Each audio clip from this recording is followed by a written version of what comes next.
Matthew, sir, good morning. Thank you for coming. Good morning. Thanks for having me.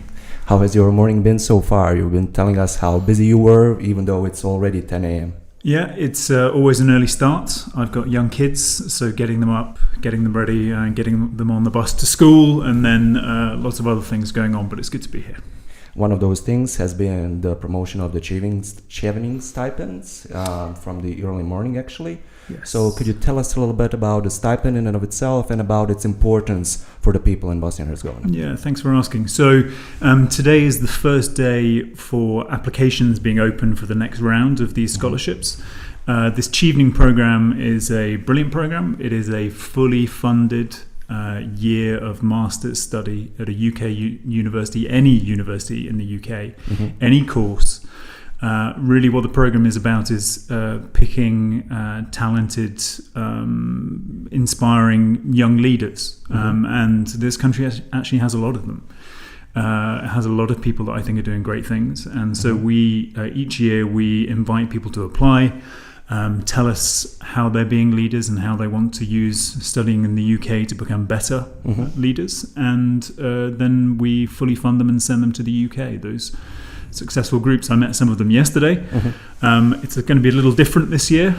Some of their courses will be online part of the time, but they will still go. They will study things like medicine, journalism, business, sustainable development, any kind of course that is interesting to them, and if they can explain to us why we should invest in them. So those things, like in terms of the broad subjects, in terms of what the students are going to be studying through the stipend and actually through the help of it, is one of the things that has been really, really interesting to me about you yourself. Because originally you finished a bachelor in religious studies, you have a master's in business administration and Japanese studies, and prior to that you've been, and you still are, an avid fan of punk music. So how did it all culminate into becoming a diplomatic service officer in 2003, and then fast forward, of course, towards 2018, ambassador of Bosnia and Herzegovina? Yeah, so I suppose it does look kind of strange, but it's really been a sort of series of following things that I'm interested in. So I studied religious studies because I was interested in different cultures, different histories, different languages around religions. And then that sort of led me to traveling, working in different parts of the world. I worked in Japan for a while. I've worked in Kenya. And the Japan experience working at the World Cup in 2002, which was amazing, led me then to doing the master's program in Japanese studies. I worked for Oxfam, the big international development agency, for a while. And I was looking, I think at that point, for the kind of careers that gave me the chance to live in different countries, experience different sort of national cultures, learn new languages, and if you put it like that, actually being a diplomat is one of the best careers. And so then I became interested in working for the UK Foreign Service. Managed to get in, and since then, as well as doing the MBA, sort of a part-time study, the Masters in Business Administration, I've been lucky enough to live and work in several different countries, and that's what brought me here sort of 17 years later to where I am today. Feeling very lucky to be the British ambassador here. I think it's a big responsibility to represent your country anywhere, but I think to do it in a country as interesting as this is a particularly big privilege. Why so? Well, I think this is, the UK has a really strong history in Bosnia and Herzegovina. We have had, a presence here for 25 years. We have been here in often very large numbers, sometimes through our military, often through our development assistance as well, and today through a not huge, but I would say really kind of energetic, committed embassy team these days. So I think there's a lot there. I also think, looking at it the other way, I think people in Bosnia and Herzegovina know the UK. They know it Yes. pretty well. They know us through our TV, through our music, through our football, through our sense of humor, and there's a lot that we have in common. So Yes, I think the that sense of humor is really similar. I think it helps. I think it helps a lot. So, that same sort of attitude, I think, makes it particularly enjoyable to be here. The work is interesting, but the people that I get to spend time with here, that's what makes it such a brilliant job. Yeah, and I have a big sense that a lot of the majority of people really, really like you. I've been joking around. I'm not sure if it was with my friend that's sitting here helping us with the podcast, but with some of my friends that I was really proud of, sharing the information that the UK ambassador is going to be here. And we were joking okay, so one of the bodyguards is going to be standing in front. It froze. Is it functioning now? Okay, good. Is it functioning now? Okay. So we had a little problem. It's recording, right? So that one of the bodyguards is going to be standing in front, and the second one is going to be standing here either nodding his head or shaking it when there is something said in disagreement with what should be said. You've been a pretty sort of in layman terms, a laid back person in terms of being a true citizen actually of Bosnia and Herzegovina. You've been really putting an effort into promoting it, not just through your diplomatic service, but through visiting different places, taking pictures, being really active on Twitter and on Instagram, among other things. Where did this spirit come from? Because the ambassadors are usually seen just as political figures and not as people who truly want the good for the country, unlike you. Well, I think that's whatever that says about me. I think it says a lot about this country, actually. It's because I have been made to feel so welcome that I have been able to feel quite relaxed here. So I think, I'm here professionally, but I'm also here with my family. I'm here as a parent, as a husband, and as a family, we have felt very welcomed. And I think that makes a big difference right from the start. So whenever I travel around, as a family, we like to explore, we like to get out and about, and we're always really received very warmly. I think that's the first thing. So it says a lot more about the country maybe than it does even about us. I think the second thing is that I'm curious to understand this country better. It's a region I know fairly well. I've worked in Zagreb and worked in Skopje before. Before I became ambassador here, I actually worked for 2 years here in Sarajevo with the EU. And I still think there's a huge amount to learn. And I think that curiosity, more than anything else, is what makes for a good diplomat and a good ambassador. And I hope that's what comes across. One of the things that maybe is a bit different for me than from some of my predecessors is the ability to connect with people, particularly through social media. So I don't think that I'm particularly different from some of the really impressive UK ambassadors that have been here before. I think I just have some different tools to do that with, and Instagram has been a really interesting one for that. I think it gives people even more ability to see what I'm doing, and it gives me an opportunity to understand what particularly young people in this country are doing. Twitter is another tool for that as well. But I think all they really do is they open up the communication. What social media offers that maybe traditional media don't is a conversation.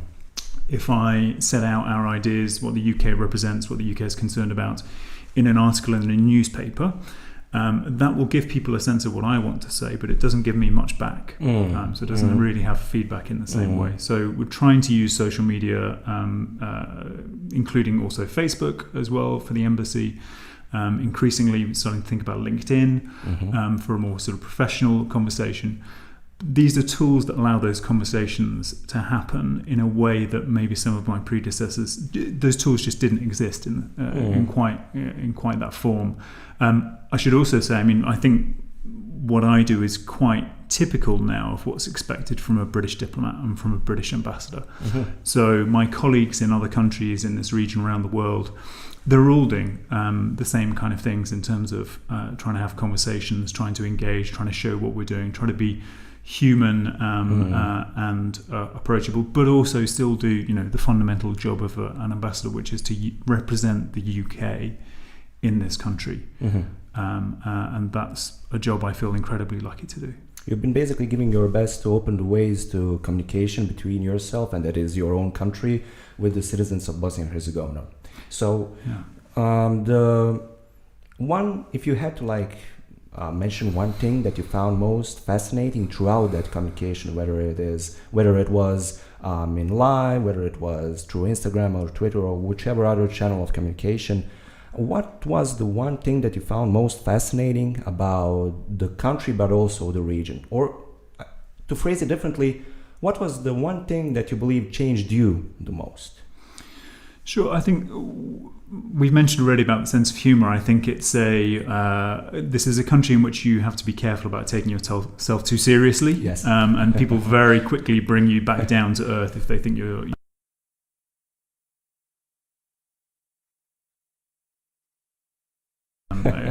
to have those kind of interactions. But I also think that what I got a very clear feel for were the kinds of things that people wanted the UK to be focused on. So one of the first questions that I asked when I started as ambassador was, look, these are the areas that the UK is currently focused on. Are those the right areas? And do you think there are other things that we should be doing? And that's a question that I put to people in the country, in different parts of the country. So we got feedback on that. I heard some of the areas, maybe some additional things that people were concerned about. We particularly were already doing things around the rule of law, around sort of creating jobs and growth. People encouraged us to also look at things like public services. So healthcare and education kept on coming up in terms of that feedback, that people were concerned about it, they wanted it to be improved, and they wanted us to contribute to that effort. So that's something we've done more of, and that's in response to what people were saying. I think there is kind of an overarching question about people leaving this country as well, that kept on coming up. People saying that they or their friends or those around them were thinking of leaving because they were frustrated, and we needed to do more to help them to have the opportunity to stay. So I think that kind of pulls together everything that the UK is trying to do here, which is to create the conditions that people don't have to leave.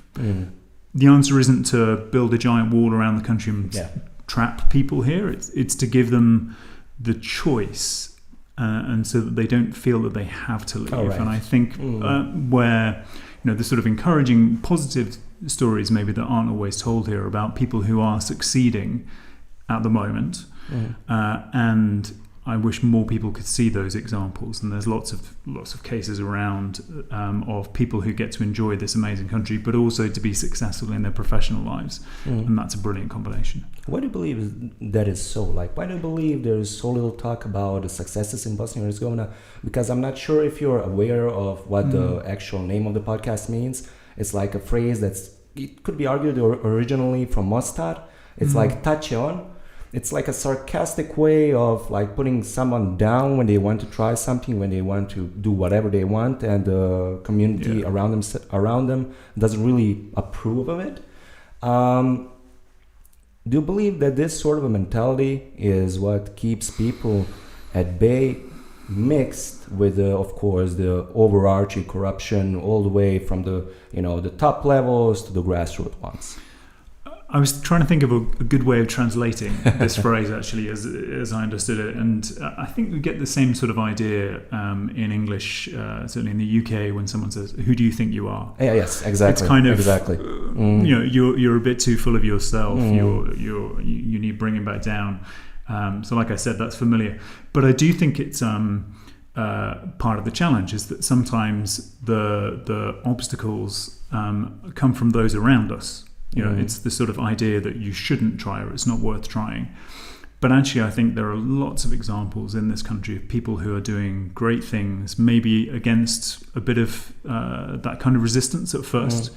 And they can be in completely different areas. So, it could be people are setting up a running club that's sort of inclusive and helps people be healthier, live more healthy lives.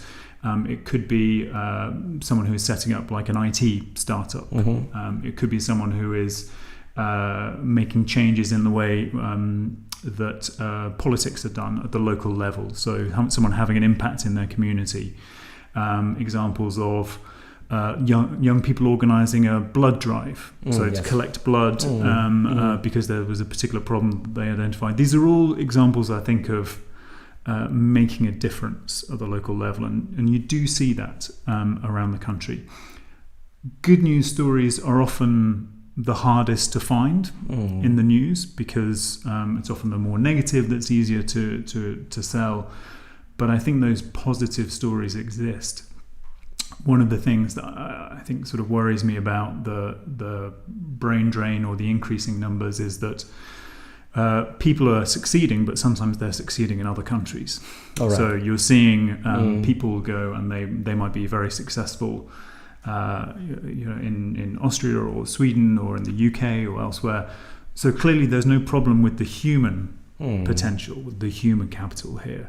We just want to make sure that they have the opportunity to succeed here. And I do think you have great success stories here, including, I think the IT startup is a classic example here. Often quite small companies that have become quite big, successful, sort of Ministry of Programming, NSOF, things like that, where there are good successes. Partly, I think, because it's easier for them to work internationally. So you don't have to physically move. You can actually have all the benefits of being here, but be part of that international market. I'm thinking also of someone who we stayed in a eco home quite recently. It was just a little sort of tourist place and near Sutjeska.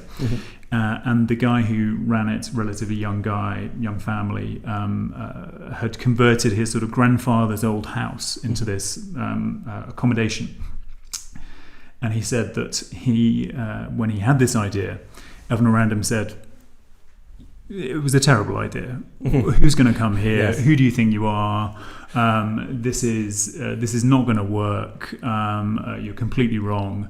And he said one of his motivations was inat. So he wanted to prove people. He wanted to prove people wrong, and he has done. He's got this very successful sort of eco home there, which people love to stay in. It's historical, but it's also in this amazing setting. So I think there's a little bit of that inat sometimes as well that spurs people on. So it's like the two extremes. On one extreme, you have like the people who are gonna put you down as much as they can, but on the other end, you have the extreme of that which you can find within yourself. That is the inat and saying, okay, you can take whatever you want, but I'm gonna do my thing. Yeah, exactly. So you mentioned previously, and this is of course one of those things that needs to be more spoken about, is there isn't a lack of potential within the human being, but the system in and of itself has to support it.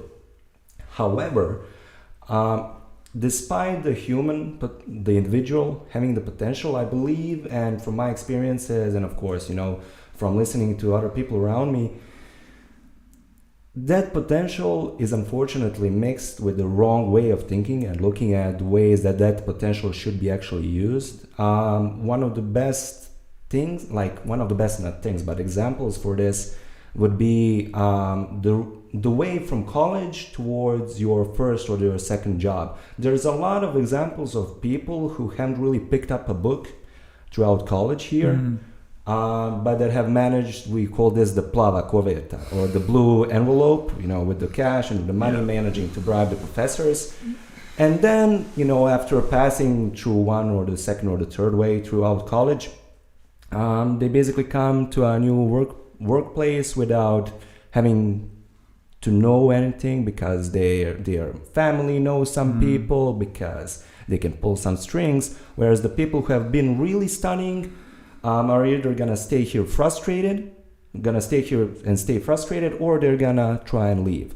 So the question of corruption in and of itself, the way that I see it, is not the question of something that only has to be dealt with on the top levels, but it's something that, if I as an individual look at the corruption and, putting a little bit of cash into somebody's pocket as the right thing to do, then that has to be a problem not just with the individual but the society that supports those decisions. You have a unique mix of views, I believe, because you're an outsider, but you've been living here for quite a while to see and to feel and to learn how the things are functioning within the people themselves. How do you see and through which mechanisms these faulty ways of thinking, you can name the faulty ways of thinking like corruption if you'd like, or whatever else you'd seen, but I'm more interested in how do you see the people of the whole Balkan region improving in their mentality, and what can they learn, for example, from the British? Sure. Well, I think corruption and the personal experience of corruption is consistently at the top of those lists of citizens' concerns that I mentioned. So when we ask that question, corruption keeps coming up. Look, again, I don't think this is about something that is inherent in the people. You take individuals from here, you put them in a system in which the rules are equally applied to everyone, in which no one is above the law. And where the values are right, actually. Where the values are right, and they thrive. So it's not about something being wrong with the individuals, it's about the environment. It's about this context in which, particularly that sense that some people are above the law, some people the rules don't apply to.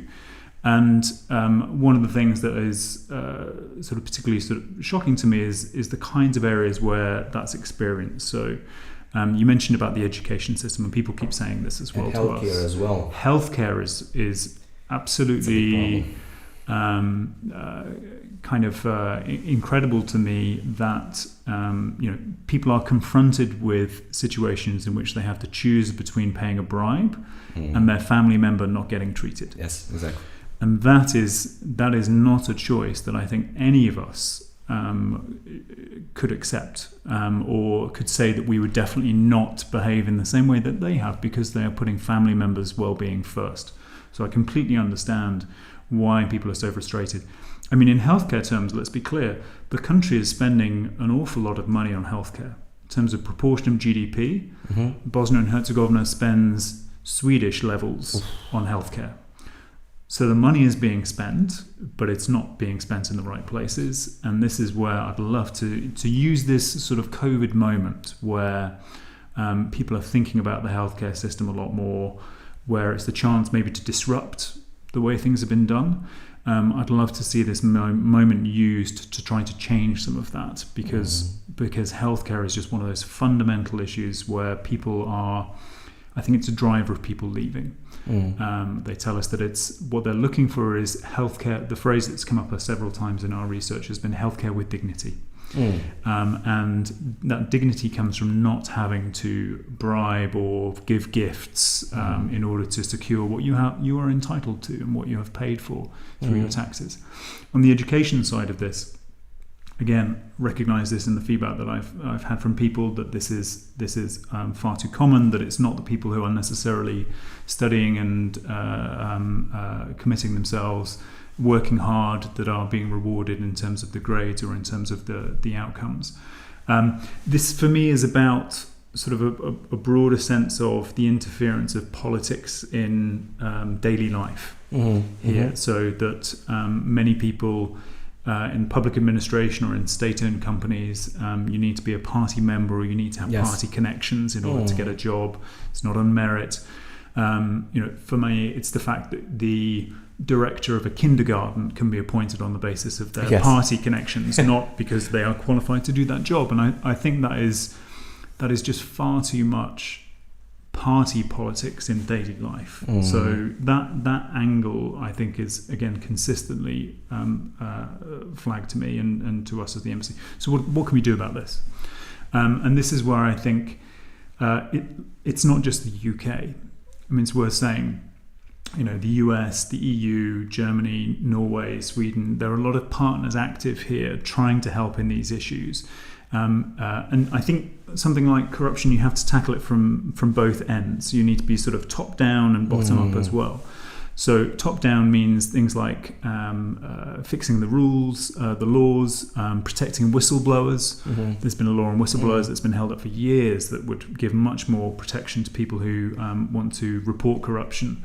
It means high-level cases. I mean, this is the ultimate indication to people in a country that corruption is being taken seriously, is when you start to see someone senior in politician or in other areas, someone senior who is arrested, goes to trial, is convicted, and goes to prison. All of those stages. That's when you start to believe that the rules apply to everyone, not only to some.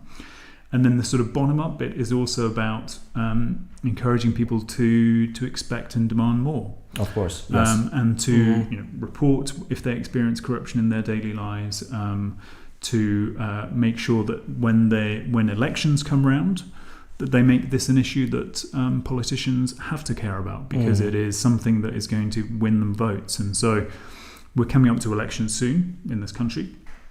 I think that's an incredibly important moment.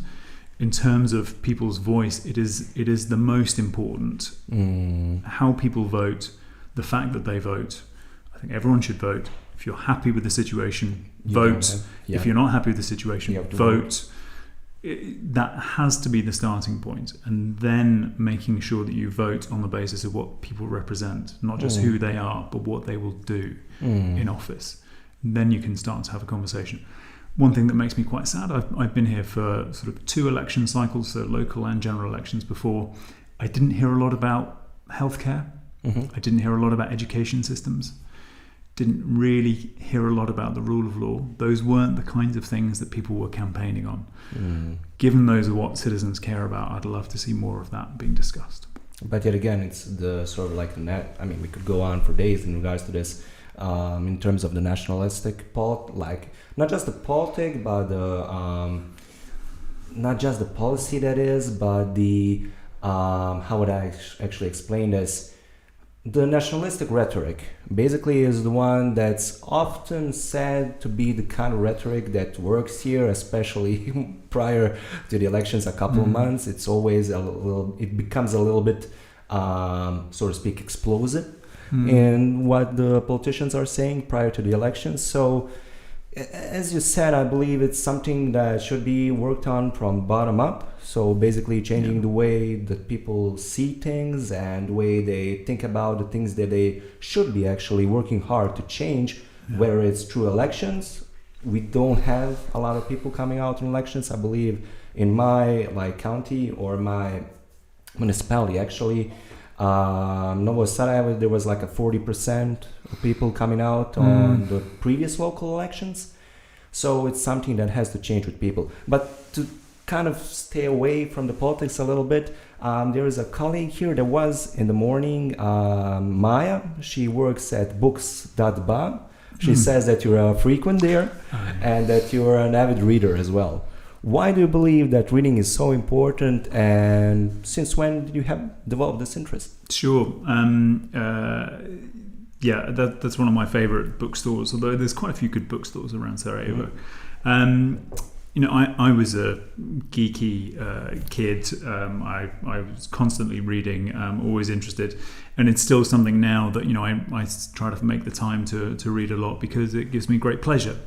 And it was also, I think, one of the best ways of experiencing and understanding other people's lives. So I do try in the things that I read to look for people who are different from me or have different experiences. And for me, reading and films are 2 of the best ways of developing that kind of empathy for others is to understand their lives. I also think this is a region that produces great writers as well, and my grip of the local language is probably not enough to get as much out of reading in the local language, but it is something that I try to do as well. It's a way of kind of increasing my understanding, my vocabulary, and comprehension of the culture here. For me, it's just one of those basic things of life, is that I can't imagine trying to get through the day without picking up a book at some point, whether it's to learn something new or to help me relax and unwind. It's part of what we do. And also actually having young kids, I think has made me even more conscious of that. The example that you set around the kids. and happily, particularly the oldest of our two boys is always with a book now. Nice. And that is, I think, a good example of a good demonstration of the importance of the example that we set. Leading by example. Yeah, but I also think that people here generally read a lot. I think they, whether it's newspapers, magazines, or books, I think people do read a lot here, and they are interested in what's happening in the world. I find people in Bosnia and Herzegovina cultured and interested in what's happening, perhaps even more so than many other countries. They're more aware of what's happening, and they're more interested and more open to writers from other places. And is there a book and or a movie that you would like to particularly recommend to those who are listening to this podcast? Oof, good question.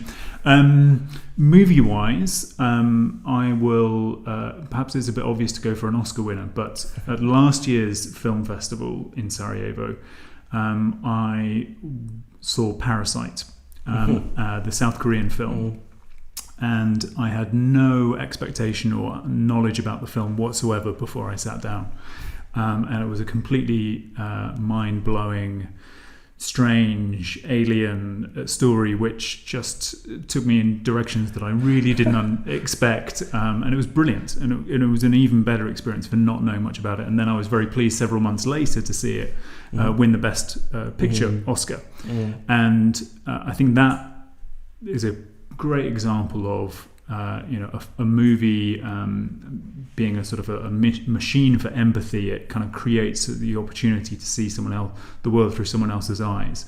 So Parasite would be my recommendation if anyone hasn't seen it. Book-wise, I think it's hard to pick one, but one I've read recently, which sounds quite bizarre, but I would strongly recommend, is called My Sister the Serial Killer.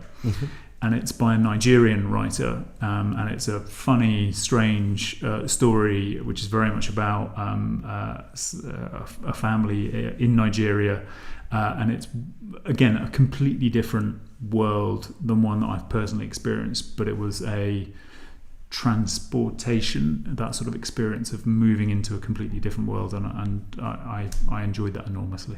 So essentially the recommendation is to pick up books that are going to teach you about other cultures and about other worlds, about other countries.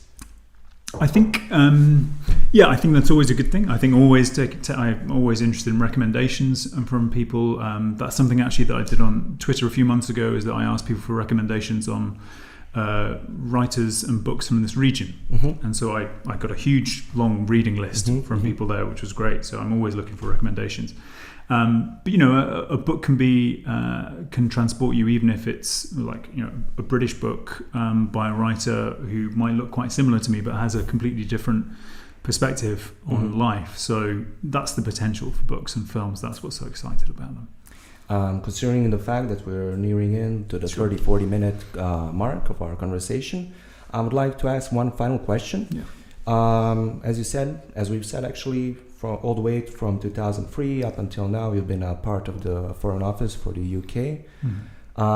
Prior to that, you also had experiences internationally. I have a lot of friends, among other things, have finished international relations and diplomacy for the bachelor's degree. But the thing is, in Bosnia and Herzegovina, and I believe, like in general, actually, in your example, once again, you don't have to necessarily finish something that has to do with the diplomacy to be a diplomat. So my question would basically be, for those young people that want to achieve a career in diplomacy, either diplomacy per se or through promoting their own country and doing the best for the world throughout other pathways, what would be your one or two pieces of advice? How can they become the best in what they want to do? Sure. So I think, probably you're sat there with a qualification in international relations, wondering why you're not the diplomat sat on this side of the table, because actually that is should be switched. that is absolutely the right kind of qualification to have.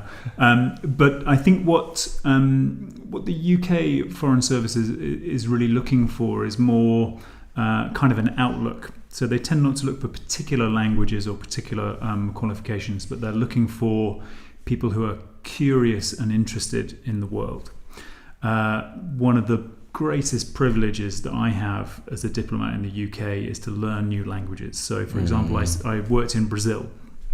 Before I went to our embassy in Brasilia, I was trained in Portuguese from zero to fluent in about 6 months. And full time, that's all I did. That was my job. 12, 14 hours a day. I was just trying to learn Portuguese. And that's a language that is, you can learn in 6 months. If it's Chinese, you get 2 years. You get different amounts of time. So I think that ability, that interest in learning languages and learning new cultures, it's the curiosity that really matters. I mean, your question though specifically about being a diplomat or maybe working internationally more broadly. I do think that this is a fantastic sort of career.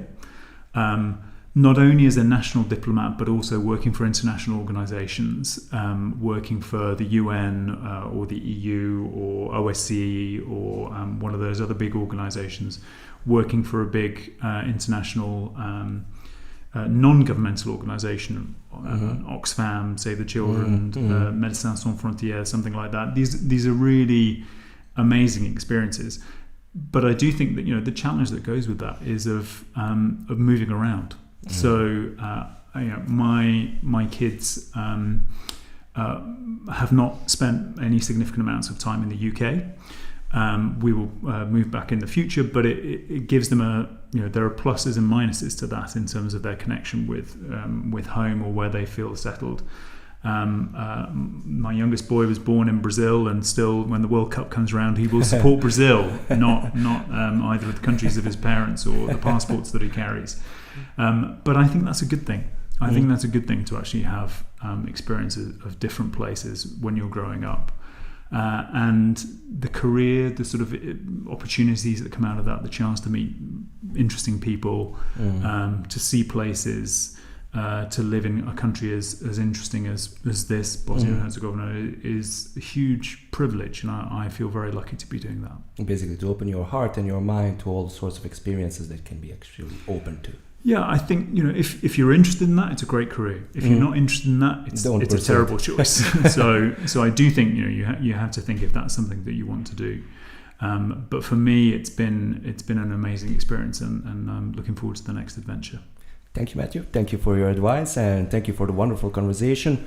Before we finish, is there anything that you'd like to add? No, just thank you for asking about our Chevening program, which is I think a brilliant scholarship, which is really, it's open to people all across this country, young people who have some ideas about leadership or some ideas about how they want to make a difference. So just encourage people to have a look at that. And then just to say again, look, the UK is here as a friend of Bosnia and Herzegovina, but in order to do that well, in order to help this country succeed, we need to understand it, and particularly I think to understand young people and what's on their mind. So just please encourage people. I would encourage people to speak up, to use social media or other channels to do that with us, and also even more importantly, to speak up to the people that represent you. There are elections coming up. Please vote. Please make your voice heard. And that's a really important moment to make sure that young people are properly represented. Thank you, Matthew. Thank you very much.